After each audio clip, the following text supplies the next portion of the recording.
Hello my dears, നമുക്ക് ഇന്ന് നോക്കാം നിങ്ങളുടെ വ്യക്തിയുടെ മനസ്സിൽ എന്ത് പ്രയോറിറ്റിയാണ് നിങ്ങൾക്കുള്ളത്, അല്ലെങ്കിൽ അവരുടെ മനസ്സിൽ ഇപ്പോൾ നിങ്ങൾക്കുള്ള ഒരു സ്ഥാനം എന്താണ് എന്നറിയാൻ ശ്രമിക്കാം.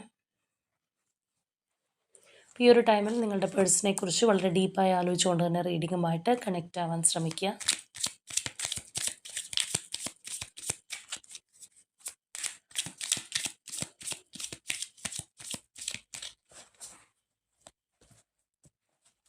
ഓക്കെ, നമുക്ക് നോക്കാം.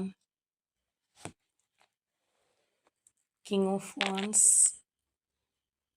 The world and one more,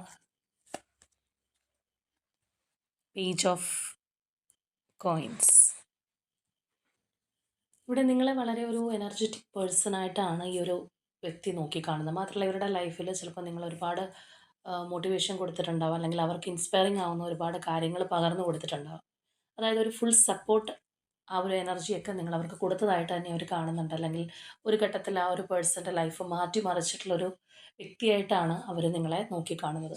മാത്രമല്ല ഇവിടെ നമ്മൾ നോക്കുകയാണെന്നുണ്ടെങ്കിൽ കാണാം, ആ ഒരു അൾട്ടിമേറ്റ് പാർട്ട്ണർ, അല്ലാന്നുണ്ടെങ്കിൽ ഇതിന് പകരമായിട്ട് വേറെ ആര് വന്നു കഴിഞ്ഞാലും സ്യൂട്ടാവില്ല. ഈ ഒരു പേഴ്സൺ എന്ന് പറയുന്ന അത്രയും എൻ്റെ ലൈഫിൽ വാല്യൂ ഉള്ള ഒരു വ്യക്തിയാണ്, അവർക്ക് പകരം അവർ മാത്രം എന്ന് ചിന്തിക്കുന്ന ആ ഒരു എനർജിയാണ് അവിടെ നമുക്ക് കാണാൻ കഴിയുന്നത്. അപ്പോൾ തീർച്ചയായിട്ടും ഈ ഒരു റിലേഷൻഷിപ്പ് എന്നും ഒപ്പം ഉണ്ടായിരുന്നെങ്കിൽ എന്നുള്ള ആ ഒരു ചിന്താഗതി ഈ ഒരു പേഴ്സൺ ഉള്ളതായിട്ട് കാണാം. വളരെ ഒരു ഡീപ്പ് കമ്മിറ്റ്മെൻറ്റ് ആഗ്രഹിക്കുന്ന ഒരു വ്യക്തിയുടെ എനർജി കൂടിയാണ് നമുക്കിവിടെ കിട്ടിയിട്ടുള്ളത്. അപ്പോൾ നിങ്ങളുടെ റിലേഷൻഷിപ്പിനകത്ത് ആ ഒരു സ്ട്രോങ് ബോണ്ടിങ് ആൻഡ് സ്റ്റെബിലിറ്റി ഉണ്ടാകുന്നതിനായിട്ട് ഈ ഒരു എനർജി ക്ലെയിം ചെയ്യുക, യൂണിവേഴ്സിനോട് നന്ദി അറിയിക്കുക.